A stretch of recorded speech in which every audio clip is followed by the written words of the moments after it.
And we are back again. Sorry for that delay, everybody. We'll begin starting here in a couple seconds. Give us a moment to restart the lobby.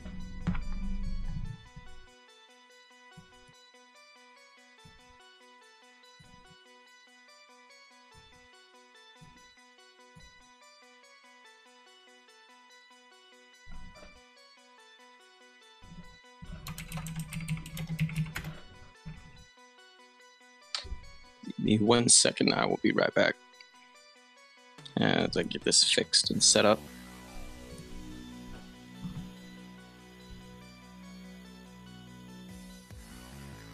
Everybody who's rejoined us now, my name is Community. I'm joined here by James. Sorry for the disconnect earlier. We just wanted to make sure we're able to stream on all three platforms: Facebook, Twitch, and YouTube.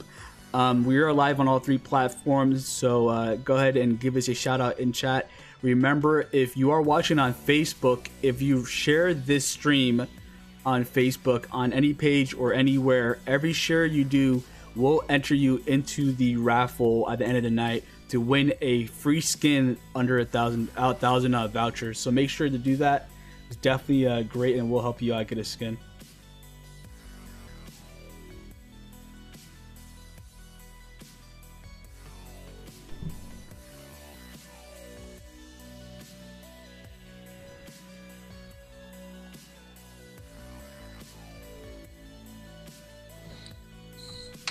Okay, so they know, and they are getting picks underway. That way we can just get everything taken care of. Oh, perfect.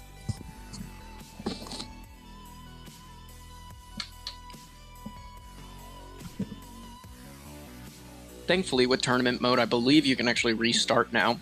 You can surrender in the first 60 seconds. That's amazing. I'm not sure if it was a few patches ago, but I remember you weren't able to always do that. It used to take 6 minutes, which was very detrimental to anybody's ability to make mistakes and then recover from them. Yes. So, yeah, unfortunately, we did make our mistake ourselves, but we will be able to get back from that. So looking at the Game 2 matchup between NTG and Execute right now, we have some very interesting picks coming out from both sides, actually. I haven't seen a meta like this ever.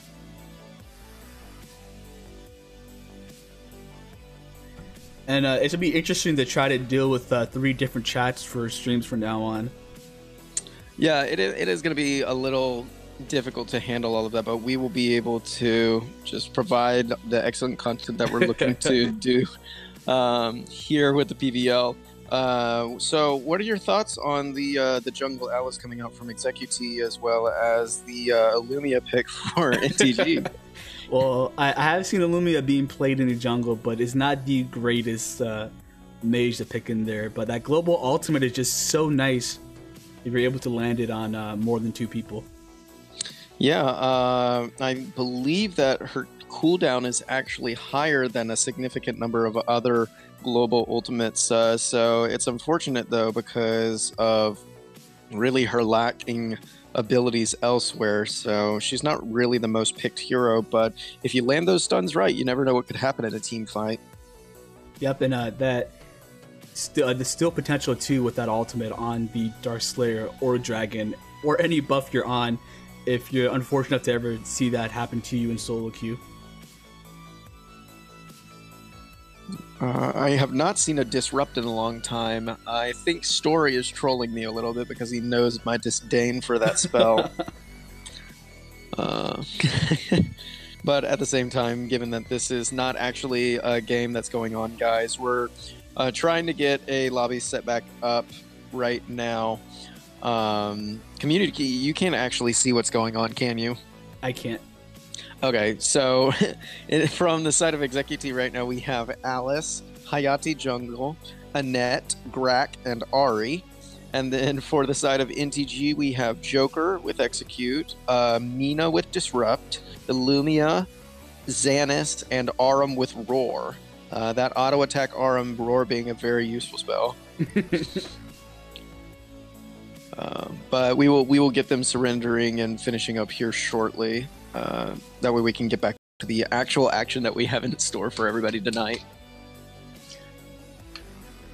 So coming out of the game one, what do you think that NTG needs to do in order to come back from that first loss? They definitely need to be able to get a assassin in the jungle, because without an assassin, it's gonna be very hard to get that early invade going against these mages that we're seeing right now from the Darcy and the Sephra.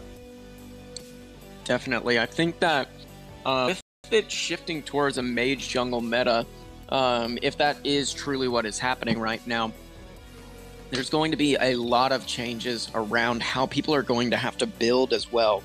Because with the emphasis on the AP damage, especially since people are still running mage mids, that's going to be a lot of magic damage that teams are not really accustomed to. And so I think that builds are going to have to actually be tweaked in order for that to go through successfully. Yeah, definitely. And is already as a bursty meta as we have had it right now.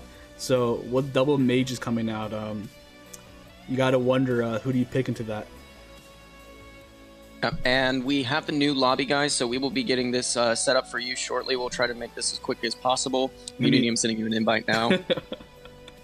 Thank you so much.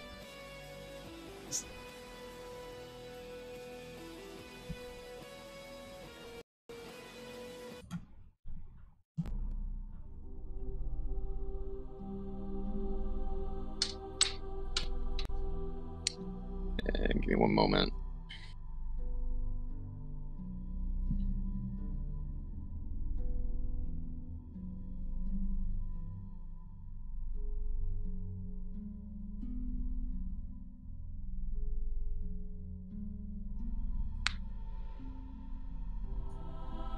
Okay, it does look like they are loading in now, so we will have Executee getting situated here in the next few seconds, and then we will get back into the action that you guys are looking forward to. For that amazing game 2 coming up now. There we go.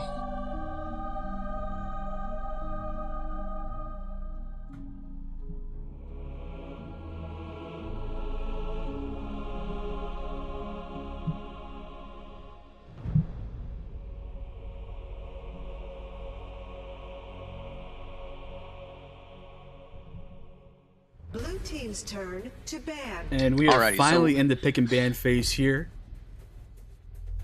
Executee is on the blue side, correct?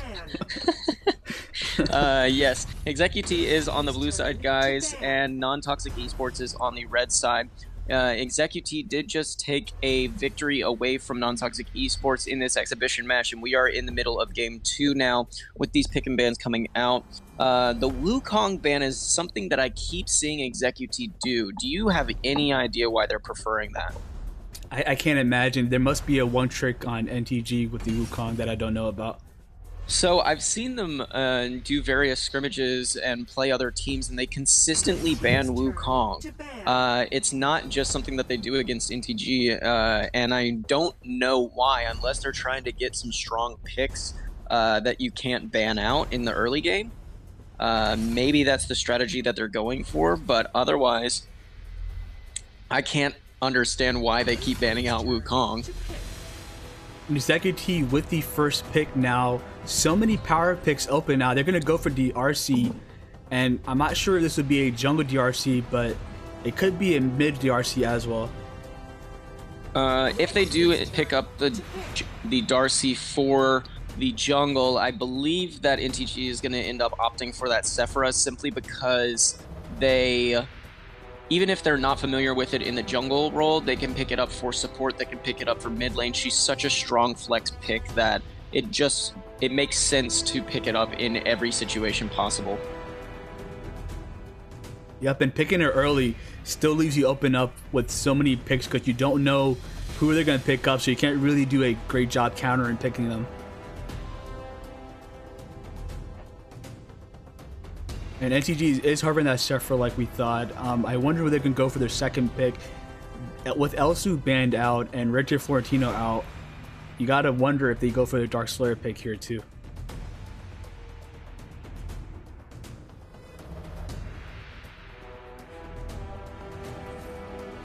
And then Murat is coming out this round. They're showing us so early And when Murad Suffer on the same team, that is the perfect counter towards the Darcy in the jungle.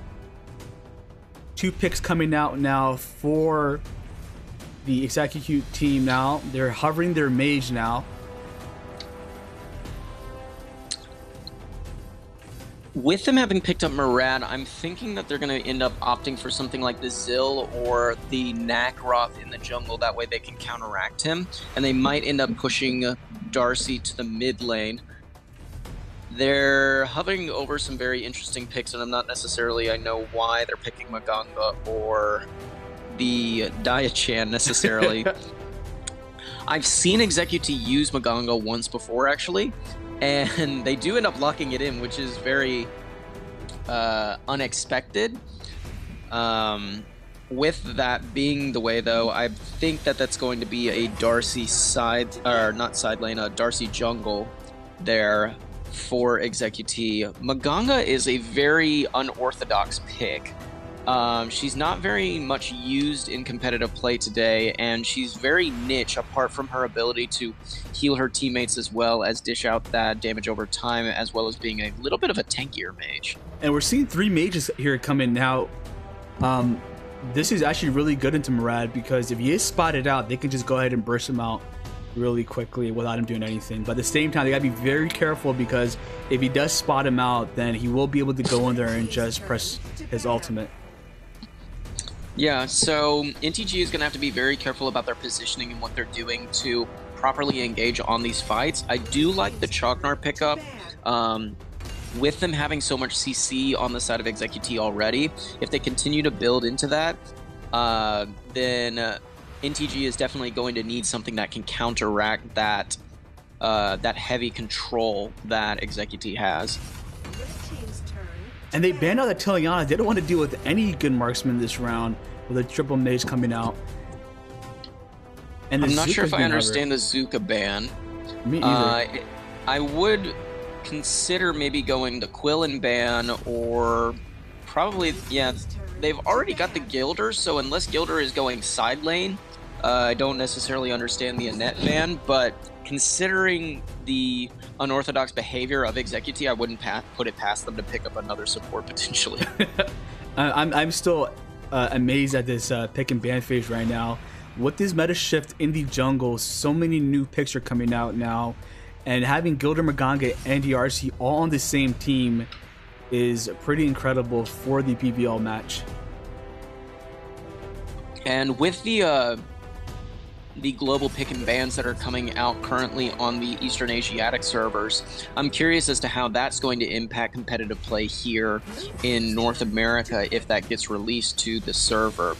If you're not familiar, community, the global pick bans that are happening on Eastern Asia servers right now are saying the bans and the picks from your first game stay as already selected characters for your second game.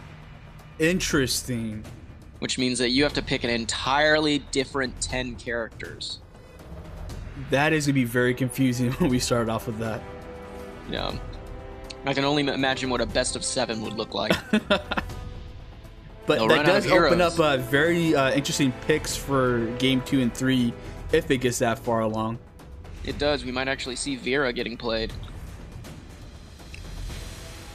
Probably not. But with this, it does look like they'll end up picking up Ahri for the side lane, as well as an Amelie. No, okay, they do end up locking Verez. Okay. I still don't understand the composition necessarily. They've got a Maganga in mid lane, Gilder support, Darcy jungle, so a lot of magic damage, as well as the Ahri and Verez for side lane backup support, as well as split pushing. So I'm curious to see how they'll blend it all together. But on the side of NTG, picking up the Zuka is an interesting pick, because how he'll be able to counteract with Fruit Loop on that Ahri is going to be interesting. Ahri does tend to have a bit of a favorable matchup post level 4, simply because her ultimate and her consistent ability to get out of Zuka's damage should be able to mitigate some of that. But at the same time, Zuka's burst is going to be very dangerous for not only Darcy, but pretty much Ahri in lane as well. That is true. And with the Slims being hovered here in the marksman role, we haven't seen Slims in a while, but when we've seen him being playing at PVL, he has done very well there. And we're seeing T-Punish coming out here. Okay, they switched it last second. I was going to question Maganga in the jungle right there. And we are seeing it. Yeah, I can't tell if they're going to keep swapping back and forth or if they're actually planning on having a double jungle right now. But, yeah, 2 punishes coming out with a sprint Varese. I can't say that I agree with anything Executee's doing right now. Interesting picks and talents so far. With the current picks right now for both teams, who do you think has the edge going into game number 2 here? I would definitely say that the favorable edge of the draft goes over to NTG. I want to see them capitalize on the strength of their composition and to be able to rotate and take these fights successfully. Story needs to be able to not overextend. He needs to work with his team to engage when he's got members of the team around. They need to communicate effectively, and they need to be able to take and frontline those fights with Pops and Heavy coming in from the back line, as well as Crow being able to poke from afar if they want to win this game. Definitely. And on the other side, they with this triple mage comp is really going to depend on if they're able to farm safely and make it into these, to the mid game. What that damage they are going to need to be able to burst out this NTG squad. I think if Executee manages to make it to the mid game without being too far behind, they'll have a significant comeback and power spike, which is going to be very dangerous for non-toxic esports. Once Darcy gets that second item, if he finishes out the Hakaris, which they've been prioritizing for whatever reason, or if Honeybun on that Maganga starts scaling in her damage, if he can land his skill shots, if NTG takes too much poke, they're going to be going down very quickly because NTG is not a very tanky team right now. And they've got to be very careful about the poke that they're going to be taking. Arena of Valor. And with that, we're into game number 2 now. It does look like a little bit of lag coming out from Honeybun there. The red team did end up pausing, so it looks like we've got another member of the team on NTG side. Winter does look like he's loading in a little slowly, so there'll be a couple seconds there for everybody to get loaded in. I'm not seeing anything indicative of them going for invades, especially considering both teams are rotating with their side lanes going in different directions. They're not really going for a uniform charge. They're just setting up for defense. Captain Crunch being a little aggressive right here now, trying to get a little bit of poke, but he will end up taking some poke in return from Story. Story backing off rather than overextending this time. He will take some poke from Gilder. Winter, in the meantime, taking a lot of damage coming out from Honeybun on that Maganga. Maganga, his dot being so aggressive and effective against Winter, who does not have that much health on that Sephira in the early game. He's gonna have to be very careful about the poke that he takes here from this Maganga. And Slim's getting stunned here, and the burst damage coming out, and he's taking half health, and he might go down here. They're going to go all the way for this turret dive. Varese will end up catching him out, and that's going to be a quick first blood from Captain Crunch. Being out of the range of the tower, he's not only cutting the wave, but he was also able to get a kill onto them, and nobody from NTG is rotating over to assist. They're just sitting there, continuing the farm inside of the jungle right now. They're going for a quick tower dive onto Story, but they will end up not being able to do that with Crow's assistance. Crow now taking a ton of damage. He's going to end up going down right here from the ultimate coming out from Darcy. Darcy having farmed up much faster than Crow on that Murad. Murad having a very weak and historically weak early game. And they're still turret diving. This is incredible. It is quite interesting to see how they were able to bait out the tower hits to swap it onto various players and not really have to worry about taking that much damage. They did that really effectively, and they were just able to sit there for so long. It does look like Captain Crunch may go down right here. He will not actually. They're just being so dominant right now, and we don't have a single rotation coming over from Winter. Winter's getting pushed back now in the mid lane. He will end up having to back off as Honeybun continues, and that is going to be 3 more kills getting picked up, 2 kills actually picked up for the side of Executee, and they're just going through Crow's jungle now and completely dominating it. This is a completely different team than what we saw before. And I don't know if the team that's different is Executee or if it's NTG, because NTG is not communicating well. They're not rotating to their teammates, and they're not participating in the way that they need to be in order to counteract these fights. They should have been able to completely dominate Executee for overextending in that regard. And definitely and with able that, to secure that dragon. Going down right here as well, which will secure the 6th kill in the 3rd minute for Executee. And Varus is Captain Crunch on this Varus is so scary. He's able to land this damage on the edge of the circle, dishing out that max damage coming out, and able to clear these waves so fast. And with the Gilder there too, so they're able to have so much pick potential here. And they will end up going on to Story here, trying to stun him out with Dead on using that Gilder ultimate. Story will have hit 4 now, and Captain Crunch is going to go a little bit too deep. They do end up popping the heal, and he being out of the range of the tower now, he'll be at 1 HP, and there's still no members of NTG in sight to assist and rotate down. Winter just sitting in the mid lane trying to clear his wave. He's not rotating at all or paying attention to the team fights going on in the bottom lane. What is going on? And the Sephiroth is finally here with the rotation, but it might have been a little bit too late. This Varus is going to just heal up from that damage. And Gilder with a great stun. He gets the kill, and he's still alive. And Winter runs into the wall instead of actually going for the kill. Will end up finally getting it, but with Heavy missing the Slim Spear now, Winter's taking a lot of poke from Darcy and might end up going down himself. Yeah, he will end up going down now as well. A 2nd kill going on, and another spear missed from Heavy. Double kill. And triple mage comp is working out amazingly. I was not expecting Execute to come out like this in this game too. Yeah, and I wouldn't give it any credit over to Executee other than the fact that they're being able to successfully implement this, but it's just simply because NTG is not rotating and doing what they need to do as a team.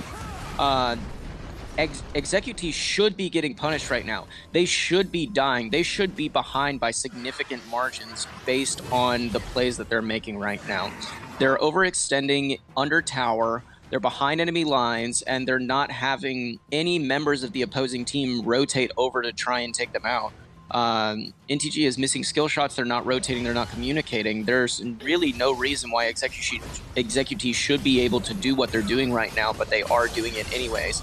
It does look like Winter will end up going down again as Darcy gets another kill onto him. Perez will end up going down, Captain Crunch will go down on that bottom mid-tier bush.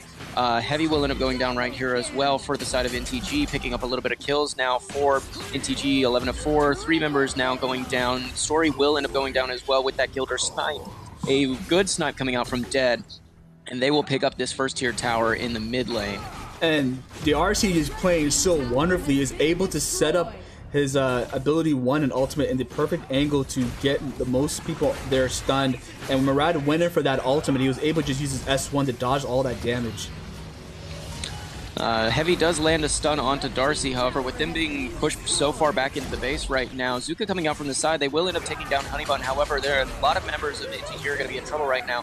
Story trying to get a little bit of poke onto Dead, but Dead already being so tanky with their gold lead. 6k gold lead at 6 minutes. That is crazy amounts of gold for this early in the game. That's a 1k gold lead per minute of the game that's transpired thus far. Yep, and DRC will have his ultimate up here very shortly, so they gotta be very careful. If he's able to catch 2 of the NTG squad here, they will get insta-bursted with his bow so far. He is dishing out so much damage, and with that blue buff here, he is gonna go in on the Murad. Murad's gonna try to ult, and Murad gets out luckily there. Yes, so Darcy did miss the ultimate ability and attempted to go back in. They will get a quick kill onto Winter, and Story will end up going down after that. Heavy just trying to clear this wave out, that way he doesn't end up losing another tower. And with Crow going back in, he will be able to take out Captain Crunch on that Varese, but he gets poked out from the Darcy as well as the Gilder, who will now end up taking this second turret as well. They've got so much poke coming out from the side of Executive right now. And I'm loving the Gilder pick because it's so much easier to hit those abilities with the RC when the enemy is standing still and can't move. So Pop's actually in the lead on the top lane. However, it's really not going well for him considering the rest of his team is already on the back foot. 4 towers have been lost in the mid and bottom areas of the map already, and Zuka going in just as a one-man army trying to assist his team to where he will not lose this game. He does end up going down from the Maganga dot, however, with already 4.3k gold on Maganga, a 7.6k gold on Darcy right now at 10 and 1, 7.5 minutes, 8 minutes now into the game. He's just beastly on that Darcy right now. And Crow definitely trying to get his passive stacks going, but it's very hard when he can't safely walk up to his minion wave to do anything about it. And Gilder landing almost a 5-man stun there. Yeah, he is dealing massive amounts of damage, and he is a very tanky character right now, just by the nature of his abilities. So he's able to walk up and deal as much damage as he wants to with NTG being so far behind. 7k gold lead. It does look like NTG will be able to pick up the kill onto Fruit Loop on that Ahri, which will be Ahri's first death. That does give opportunity for them to be able to start taking towers. However, with Executive already having taken their first high ground tower of the game, NTG is hard-pressed to do anything that will lead them to a victory, especially with members of their team already going down. Pops is just split-pushing like a madman, trying to get something for his team before Executive closes out this game. But with them still having minions, they're going to end this game right here at 9 minutes. 9 minutes, wow. Crazy. That's one of them. That's a crazy game. I don't know how they did that. I don't know how they were able to successfully do that. They definitely knew their power spikes and used them to their advantage there. They knew that they had the advantage against the Slims and Chugnar in that early stages, with Slims only having a spear. Once that spear was down, Captain Crunch was just able to go in there with a field day and just land those beautiful circles on the edge to deal that max damage. And quickly looking over the damage dealt now, the RC with 42.8% of his team's damage and 87% participation in these fights. That is insane.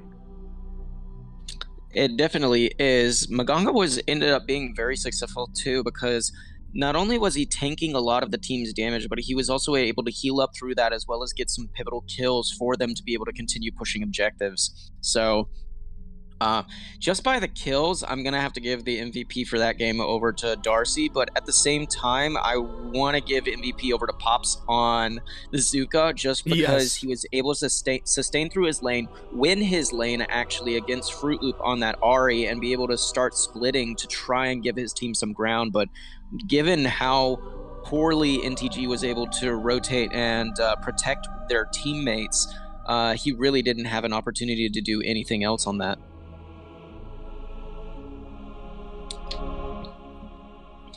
Looking at things right now, guys, we are going to get the second matchup of the night set up. Give us 5 minutes while we do that. Community, if you want to take over for a moment, I'm going to try and get things set up, and then we will be into the next matchup of the night. Yeah, definitely. If you're watching on Facebook, you know that means you have a chance to win a skin tonight. All you have to do is hit that share button and share this live stream to anywhere. The more shares you have, the more interest you have towards winning. So go ahead and hit that share button on the bottom right hand side of your screen if you're on mobile, and if you're on desktop, you already know what to do. And since this is our first stream, I just want to say hi to Twitch, hi Facebook, and hi YouTube. We do have separate chats, so let me try to get caught up at them right now. And question from Silver in the chat: is Infamous in this tourney? Yes. If you look at the schedule, Infamous Army will be playing tonight at 9 p.m. Central, and we are running a little bit behind, so just please be mindful for that.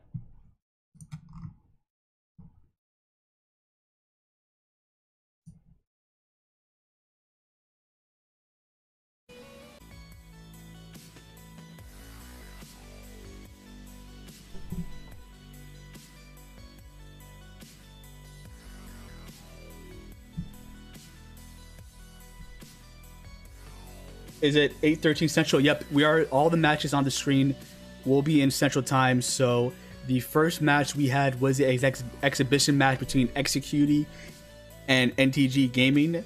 We are setting up Five Kings right now versus UD Dynasty, and that will be our second match of the night.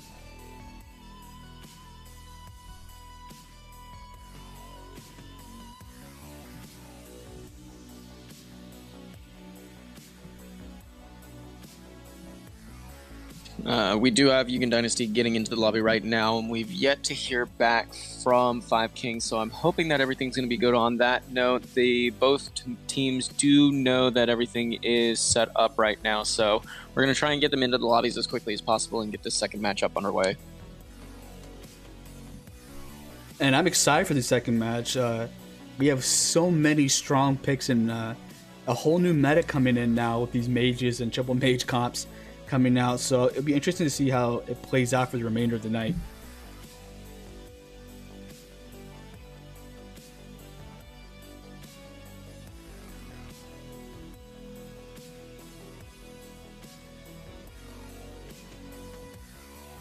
Hey, guy in orange in Twitch chat, Tiny, let's fill in when Five Kings doesn't happen. Me and you versus Yuden Dynasty. Well, let's hope that Five Kings does show up, guys. Yes. Come on.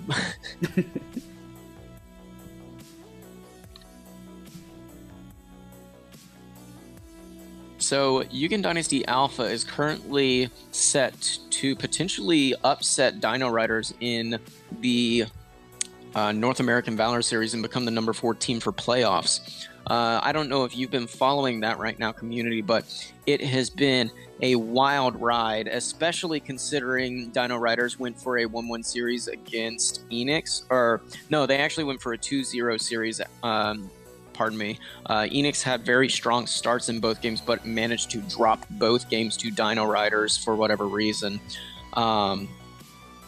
So I'm very curious to see how these teams will end up performing. I really want to see Yugen Dynasty really come out and prove themselves to be a top-notch team here in the PVL this season. And then for Yuden Dynasty Alpha, did you see any interesting picks coming out for them when they were playing before, or no? I wouldn't say interesting picks necessarily, but more staple, more in line with the meta. You've got your Quillen jungles, you've got the side lane AD carry, Telenases, Sephira being a very consistent pick amongst some groups. They're I don't want to say cookie cutter, but at the same time, they're following the meta and understand what picks are strong. You seem to be the guy that knows all of these unorthodox strategies as of late. You know, I've been grinding ranked lately, so run into a lot of interesting stuff this past week. And speaking about rank actually, season will be closing, I believe, next Sunday, correct? The 31st?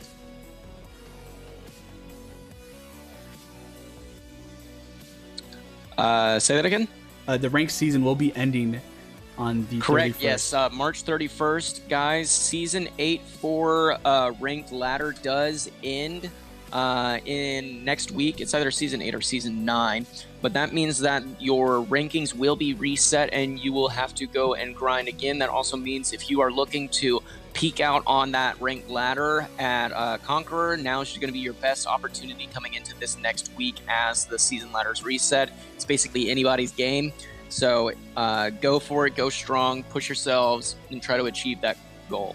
And have you seen the changes coming up for rank next season? It's very pretty cool what they're doing. They're gonna have placement matches. So if you play where this season, you're gonna have, I believe, 7 placement matches next season. And how you perform in those matches will give you bonus stars that lets you get to a higher league. So those first 7 games are going to really matter determining where you get started off for the season on your grind. And also, they're going to be entering a new league between Master and Conqueror. Sorry, not Master Conqueror. From between Master and Diamond, I believe, to make it a little bit more of a grind there.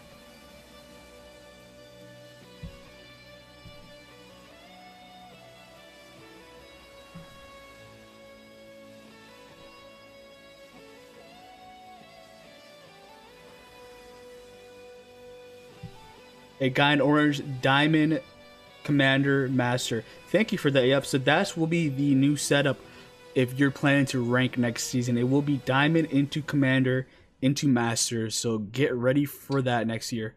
Next season. Interesting. So they're breaking up the differences between Master and Commander. Fantastic movie, by the way, guys. But yeah, I'm very interested to see what that's going to end up doing for the rank ladder. A lot of people historically have just sat inside of the master rank. Once they achieve it, they don't really go or progress any further. So with having another space in between that, I'm curious to see if that's going to set some players apart in the rank ladder, really show who is deserving to be in that master conqueror status versus who just plays enough games to get there. Definitely, and with those early placement matches, from my understanding, Gold 1 will be the new limit to where you can't lose stars anymore. So Plat will be that area where you'll be starting your climb for most people. But if you really want to get a head start, make sure that you really get those first 7 matches in focus, because those 7 matches will help you climb to where you want to get started on this season coming up.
And we're just trying to get this lobby set up now. As soon as we get that completed, we'll be starting up the second match of the night. So please bear with us for a few moments.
Hey everybody, we're gonna get started in a few minutes here. Sorry, we're still trying to get this lobby situation dealt with. As soon as we get that done, we will be getting started with